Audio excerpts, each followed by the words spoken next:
Samantala, pagresolba sa learning losses kasunod ng mga bagyo, ilalatag na ng DepEd. Si Brigada Sheila Matibag, ibrigada mo!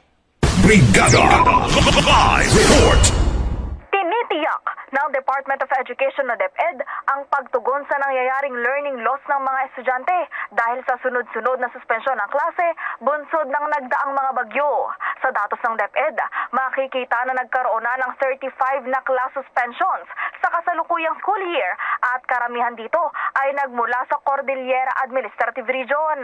Maliban dito, hindi naman bababa sa 29 na mga class disruptions ang naitala sa rehiyon ng Ilocos, Cagayan Valley, Central Luzon at Calabar Zone.